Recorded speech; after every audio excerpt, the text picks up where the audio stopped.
Welcome back to Dazzy Cars. Some cars are built to impress, some are built to compete, and then there are the rare few that are built to shock the entire automotive world into silence. The Jaguar XJ220 wasn't just another exotic from the early 90s. It was a declaration, a British thunderclap, a machine that for a moment in time became the fastest production car on the planet. And that kind of title, that doesn't fade quietly. You have to go back to the late 1980s to understand the madness behind this car. Jaguar engineers, working almost secretly, dreamed up a supercar that would rival Ferrari, Lamborghini, Porsche, everyone. The concept debuted in 1988 and the world lost its mind. It promised V12 power, all-wheel drive, over 200 mph capability. It looked like something from the future. By the time production began in 1992, some things had changed. The V12 was replaced with a twin-turbo V6. All-wheel drive was gone, but what remained was still outrageous, still daring, still very, very fast. Now let's talk about the exterior, because the XJ220 doesn't look like it belongs to any one era. It looks timeless, like a spaceship that accidentally landed in the early 90s. It is long, incredibly long, nearly 16 feet of sleek, flowing aluminum bodywork. The nose sits low and dramatic, with slim headlights tucked cleanly under aerodynamic covers. The hood flows seamlessly into the windshield, uninterrupted and smooth. There are no sharp angles here, just curves shaped by wind tunnel obsession. Walk along the side and the proportions are staggering. Massive side intakes carved into the doors feed air to the mid-mounted engine. The roofline sits low, almost impossibly so. The rear haunches flare outward, muscular yet elegant. And then the rear. Wide. Clean, dominant, the taillights stretch horizontally across the back. The quad exhaust outlets sit proudly in the center. Beneath it all, the diffuser hints at serious aerodynamic intent. No oversized wings, no exaggerated spoilers, just pure slippery design aimed at slicing through air at over 200 mph. Even today, parked next to modern supercars, the XJ220 looks exotic. It doesn't look dated, it looks special. Moving inside, the interior feels surprisingly refined for something so extreme. Open the long door and step over the wide sill. The cabin greets you with leather, lots of it. Soft, rich hides covering the dashboard, seats, and door panels. Jaguar didn't forget its luxury roots. The seats are supportive but comfortable. The layout is clean and straightforward. Analog gauges sit directly ahead, simple and elegant. The center console houses straightforward controls, no oversized screens, no digital overload. This is early 90s British craftsmanship with a performance edge. It feels intimate inside, tight, focused, but not stripped out like a race car. You could drive this across Europe in comfort. That was part of its mission, not just speed, but grand touring capability at absurd velocities. But of course, the real story begins when you fire up the engine. Behind the cabin sits a 3.5-liter twin-turbocharged V6 derived from Jaguar's Group C racing program.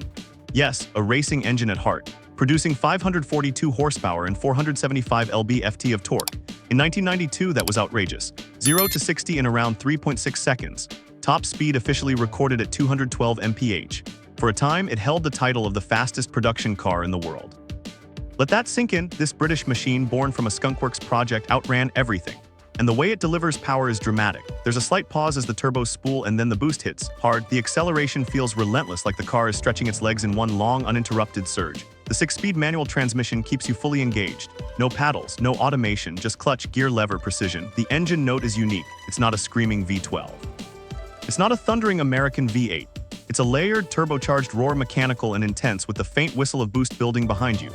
At high speeds, the XJ220 feels stable, planted, confident. The aerodynamics do their job. The car doesn't feel nervous or light, it feels locked down, like it was engineered specifically for Autobahn runs and high-speed straights. Now let's talk handling. The chassis is stiff, communicative. Steering is precise with real weight and feedback. This is not a feather-light modern setup. You feel the front tires working, you sense the road surface. Through corners, the XJ220 feels surprisingly agile for its size. The mid-engine layout gives it strong balance. Grip levels are impressive, especially considering the era, but it demands respect. Push too hard too fast and you'll quickly understand that 542 horsepower without modern stability systems requires skill. There's no electronic safety net here. No traction control smoothing over mistakes. The driver is fully responsible, and that's part of the thrill. Braking performance is strong and reassuring. Big ventilated discs haul the car down from speed with authority. But again, you're part of the system. You manage weight transfer. You feel the chassis settle. Safety by modern standards is minimal. Anti-lock brakes were included. Structural rigidity was impressive for its time. But this car comes from an era before advanced airbags, lane assists, and adaptive systems. You don't drive the XJ220 casually. You drive it intentionally. Now let's address the elephant in the room: pricing and controversy. When Jaguar first revealed the concept, customers placed deposits expecting a V12 all-wheel drive monster. By the time production specs were finalized, the twin-turbo V6 decision angered some buyers. Combined with early 90s economic downturns, cancellations followed. The original price hovered around £470,000, astronomical at the time. Many buyers walked away, but history has been kind to the XJ220.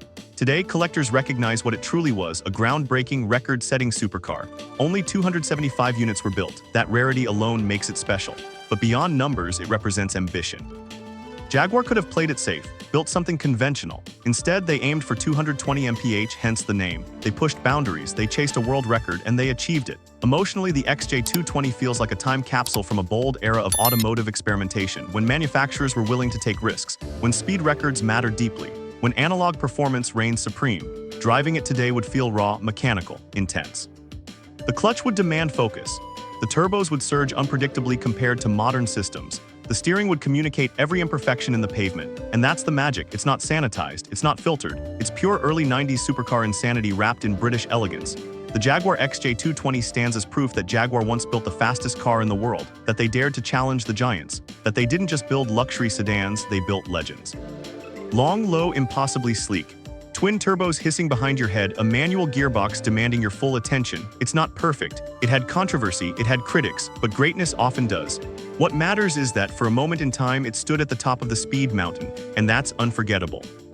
If you appreciate deep dives into rare icons that changed automotive history, make sure you subscribe and become part of the Dazzy Cars community, because here we celebrate the machines that dared to go further than anyone expected.